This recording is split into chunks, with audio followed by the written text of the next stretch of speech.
สวัสดีนะมื้อนี้เราสิมาสอนวิธีแต่งรูปภาพหน้าสัตว์หลังเบลอด้วย Photoshop เนาะก่อนอื่นเราเข้า Photoshop ก่อนนี่ Photoshop แล้วเข้าไฟล์เข้า Open ด้วยเลือกรูป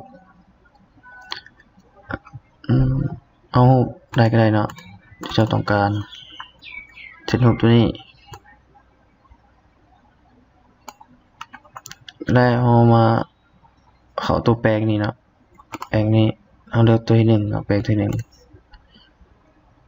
แล้วเรามาลากใส่รูปภาพ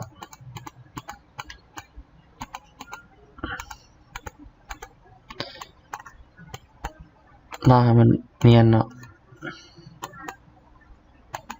เห็นนี่ต้องใจเย็นเห็นนี่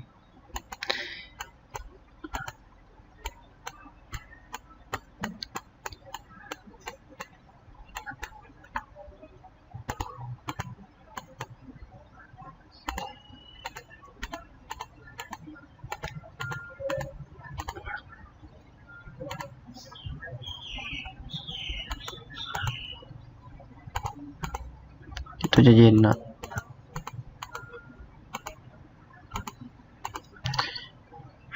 นี่แม่นแปลงลบเนาะลบตัวส่วนเกินของมันเฮาสิขยายตัวนี้ก็ได้ขยายนี่มันใหญ่โพดลบเทิงนี้เพื่อลบกลายสินเนาะ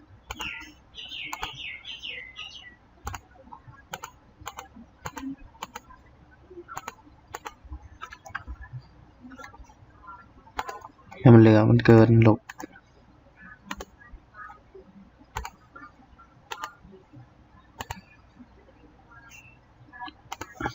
เนาะให้มันเนียนเลยก็ได้เพื่อมันจะบ่ยุ่งยาก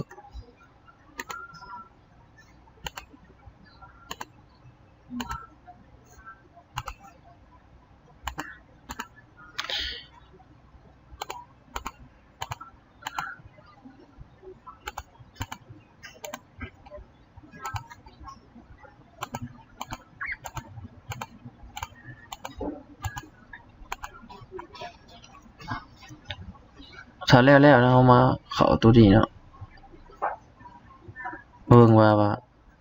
เฮาเฮ็ดเนียนบ่เอาเด้อเอาตัวนี้ก็ได้เนาะถ้าบ่เห็นสีแดงๆนี่แนะนำเอาสีแดงซะมันคมเนียนไม่เอามาลากในรูปว่าสีมันเกินเข้ามาในรูปภาพเรา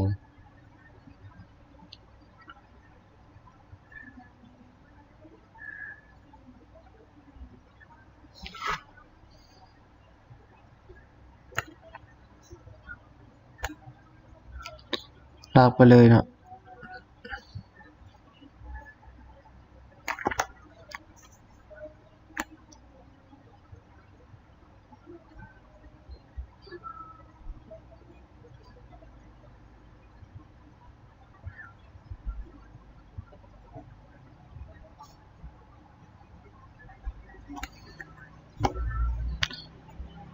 แล้วมากดโอเคเดี๋ยวปรับอันนี้ก็ได้ปรับนะตามความต้องการของเรา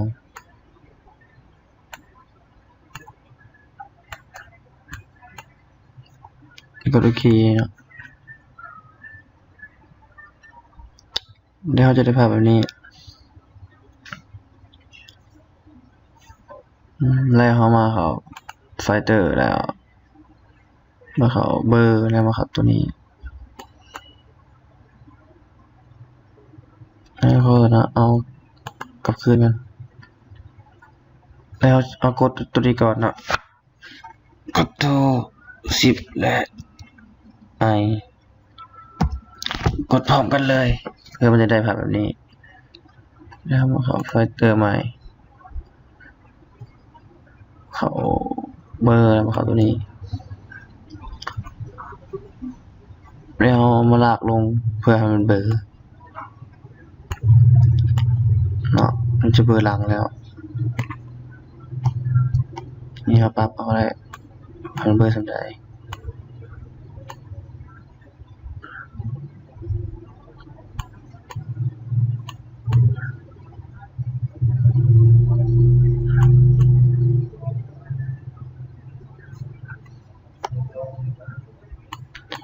ครับปรับอะไรเนาะจะทำเบอร์สำใด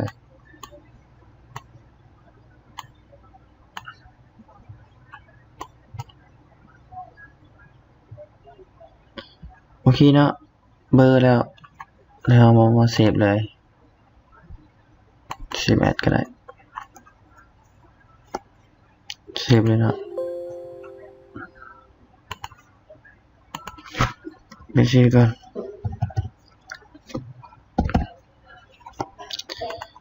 เซฟเลยเนาะโอเคเป็นที่เรียบร้อยแล้วเซฟเรียบร้อยเบอร์แล้ว